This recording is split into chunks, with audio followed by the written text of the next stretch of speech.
Assalamualaikum warahmatullahi wabarakatuh. Halo Sobat Imagigo, kembali lagi dengan kita di podcast Imagigo.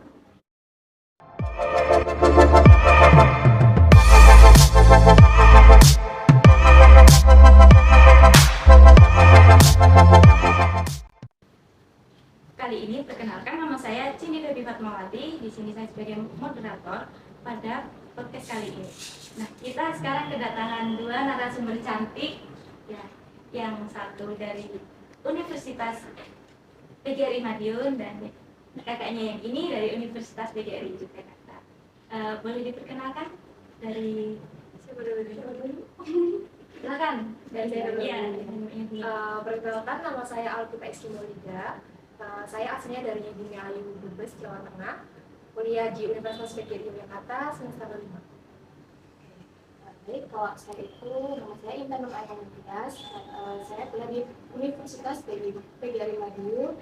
Asli saya Ponorogo, saya semester 5. Kedua kakak ini, kakak-kakak cantik ini sekarang mengikuti pertukaran mahasiswa yaitu MBKM yang diselenggarakan oleh Prodi. Nah, apa sih Kak menurut Kak kita ini tentang MBKM itu seperti apa? Jadi kalau menurut saya pertukaran mahasiswa MBKM ini itu merupakan program hibah di mana suatu universitas itu bekerja sama dengan universitas lain seperti itu melibatkan mahasiswa secara langsung. Kalau kakaknya, kalau menurut saya itu kegiatan apa program MBKM itu kan bisa diselenggarakan di Prodi. Jadi salah satu prodi universitas, contohnya Universitas Indonesia sendiri bekerja sama atau mempunyai komunikasi yang baik terhadap kalau sekarang ini ya contohnya di Universitas Universitas PGRI Yogyakarta gitu. Jadi itu melibatkan mahasiswanya untuk ditransfer atau ditukar ketika pertukaran mahasiswa antara universitas tersebut. Oke. Kalau yang membuat tertarik nih, apa yang membuat tertarik kakak-kakak ini untuk mengikuti program ini? Siapa dulu nih? Mbak Intan dulu, gantian. Kalau saya itu tertarik Mbak Sri karena dengan mengikuti kegiatan MBKM ini itu pastinya kita akan menambah pengalaman ya, wawasan yang lebih luas. Mungkin kita kan mendapat wawasan itu kan juga bukan hanya dari kelas saja ya, tentunya juga di luar kelas kan kita harus mempunyai wawasan juga, mendapatkan pengalaman, wawasan, dan tentunya itu juga yang pasti itu relasi. Mungkin kalau dari saya sendiri, kenapa saya tertarik, yang pertama karena kebetulan program MBKM ini dilaksanakan secara luring, artinya kita datang langsung ke instansi yang bekerjasama dengan universitas kita, itu yang pertama. Jadi benar kata Mbak Indah tadi, selain kita bisa mendapatkan relasi, kita juga istilahnya itu, saya kan sebagai datang ke Jogja sebagai istilahnya itu perantau ya. Terus sekarang saya harus lagi berusaha untuk juga menjadi perantau lagi. Jadi kayak selain kita dapat pengalaman, kemudian dapat relasi juga, kita juga dapat ilmu. Selain itu kita juga bisa membandingkan macam-macam lah Mbak, kayak misalkan kultur budaya antara di Universitas PGRI Jogja dengan di Madiun. Jadi sisi positifnya kita bisa dapat poin plusnya juga lah dari kegiatan ini. Mungkin untuk menambah relasi teman juga ya Mbak ya. Persiapan apa saja yang dilakukan untuk di program ini? Persiapan apa aja? Kalau dari Mbak Kapita? Persiapan dari awal atau? Iya, dari awal. Kalau dari awal itu kan memang kita ada sosialisasi terlebih dahulu dari prodi. Nah, setelah sosialisasi kemudian memang mengenalkan diri sendiri, kayak misi formulir dan sebagainya, terus pengumuman.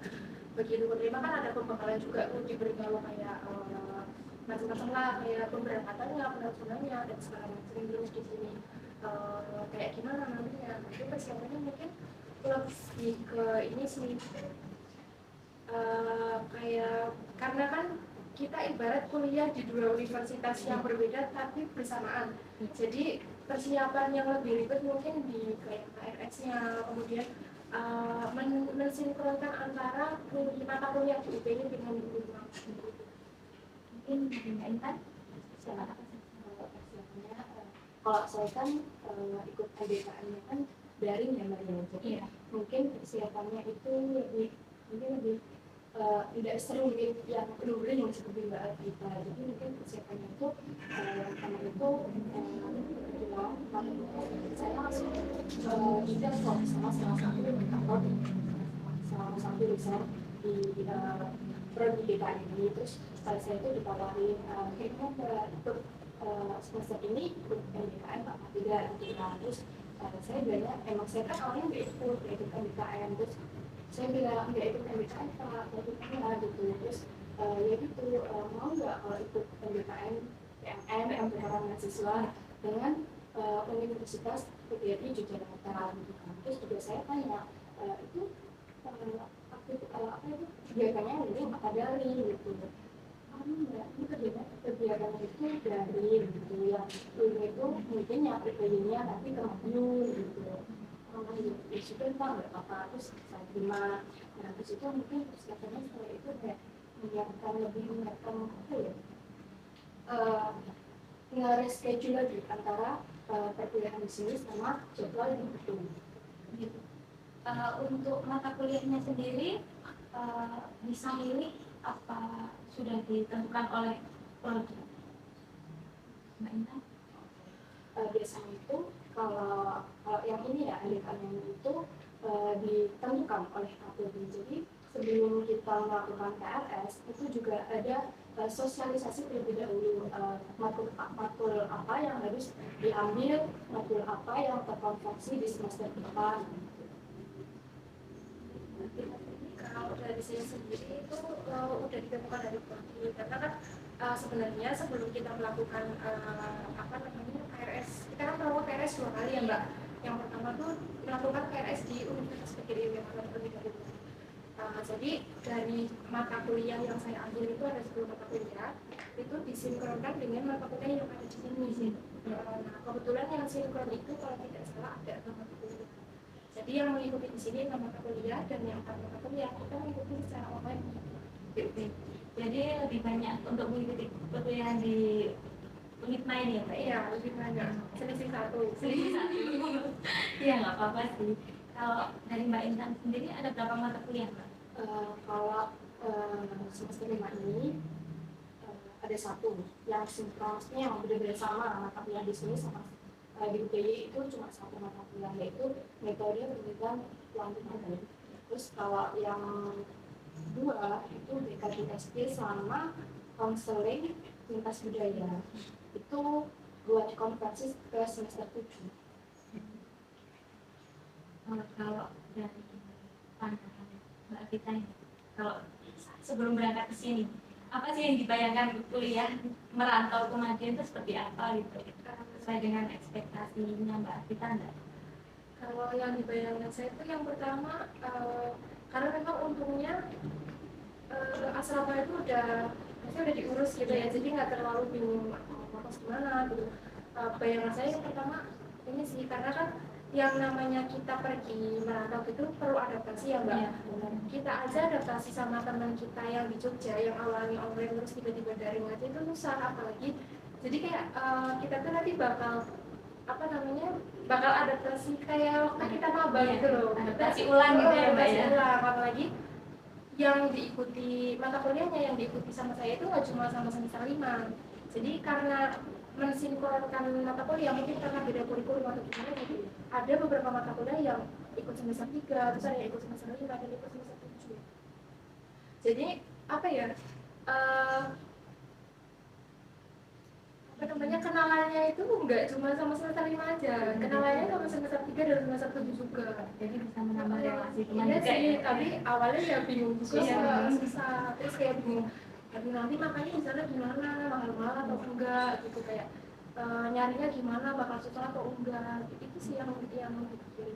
Tapi ternyata setelah sampai di sini, Ternyata sampai di sini teman-temannya baik-baik, pada bantu semua. Kebetulan teman-teman dari UP juga nggak bawa kendaraan ya, itu ditawarin kayak mau kemana dipinjemin, terus kayak apa tuh namanya, emang makanan itu pas hari pertama itu sempat susah mbak, sempat kayak mungkin belum tahu ya belum tahu tadi ya. aku ya bener itu sempat kayak nyari makan itu kok susah gitu, nggak ada kayak di UP itu keluar kota udah yang dagang udah banyak, ternyata kalau di sini tuh sore itu udah tutup gitu, jadi nyari makan malam tuh yang susah. Itu pengalaman pertama sampai jalan setengah jam sih mbak nyari makan Jadi sebelum ada transportasi itu jalan kaki untuk cari makannya ya? Iya, jalan kaki terus.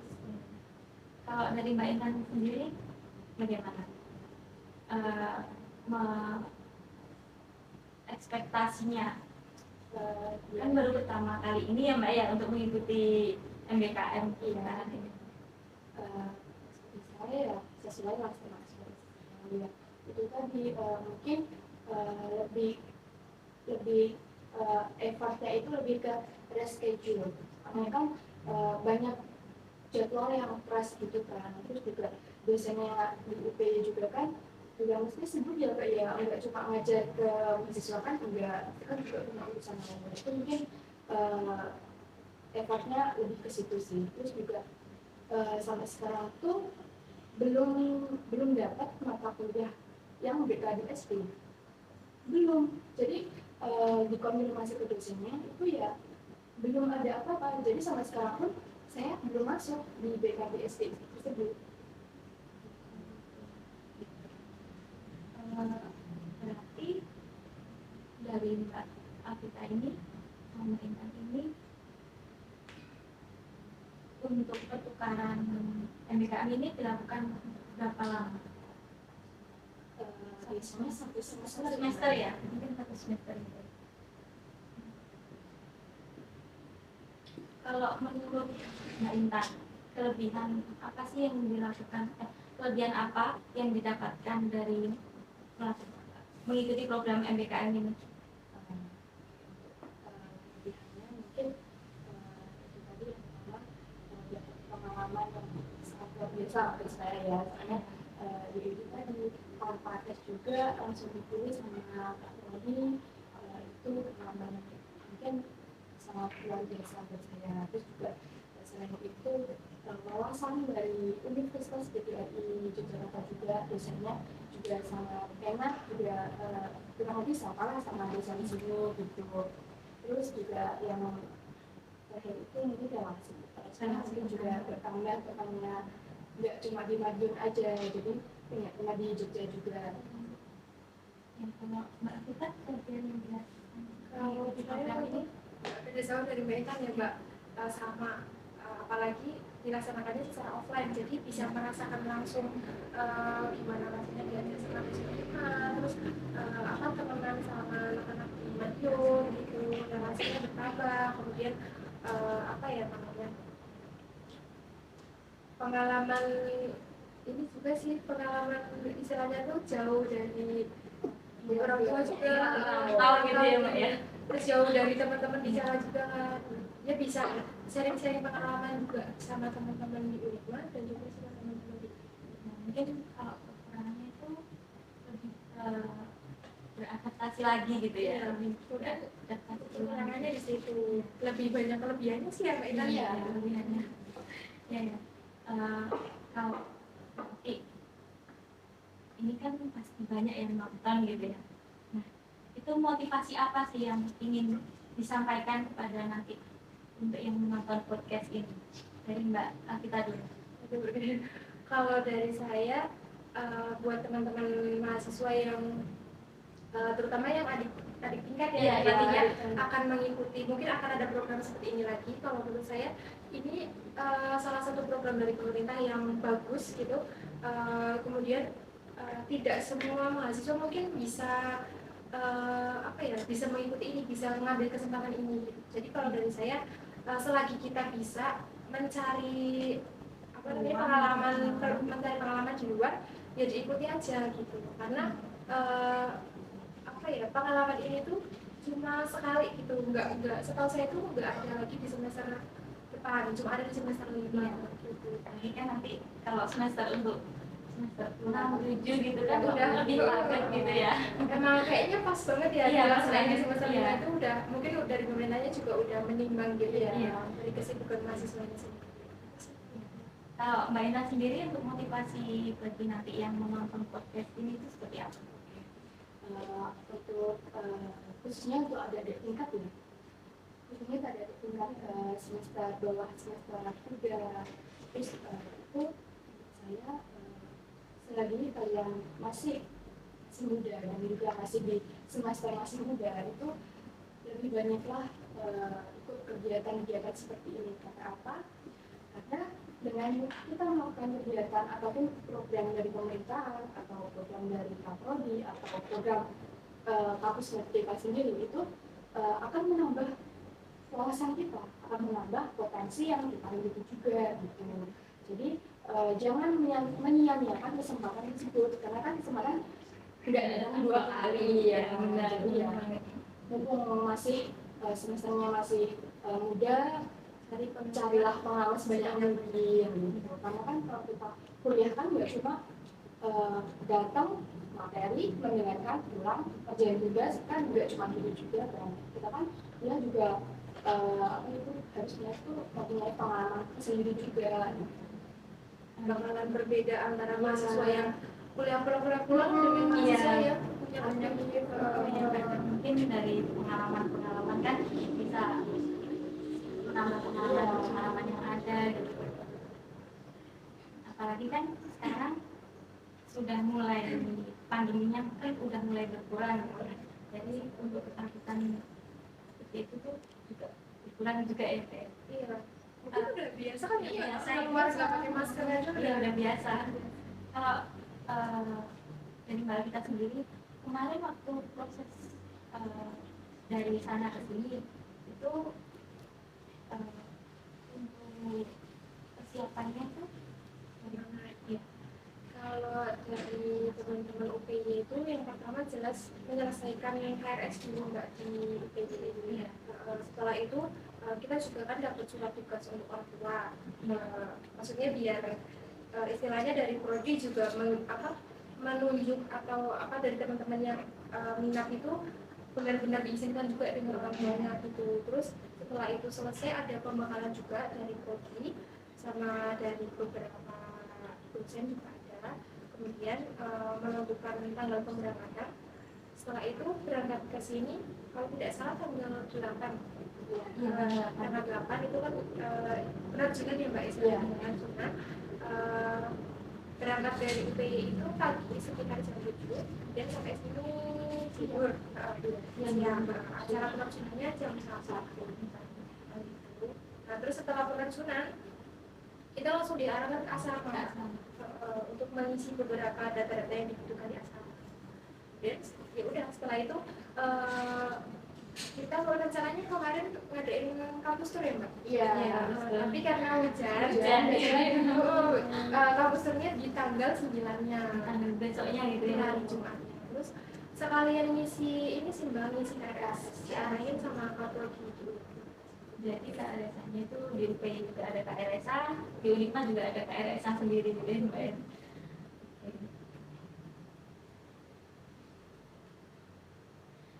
Mungkin untuk teman-teman yang nantinya menonton podcast ini, di sini kakak-kakak cantik-cantik dua ini kan tadi sudah memberikan motivasi agar nanti untuk adik tingkat kakak-kakak ini bisa mengikuti program MBKR ini, bisa mendaftarkan atau konsultasi dulu kepada prodinya gitu. Mungkin untuk podcast kali ini sudah cukup. Mungkin bisa bertemu lagi di podcast selanjutnya. Ya, terima kasih kakak-kakak ya. Wassalamualaikum warahmatullahi wabarakatuh. Waalaikumsalam.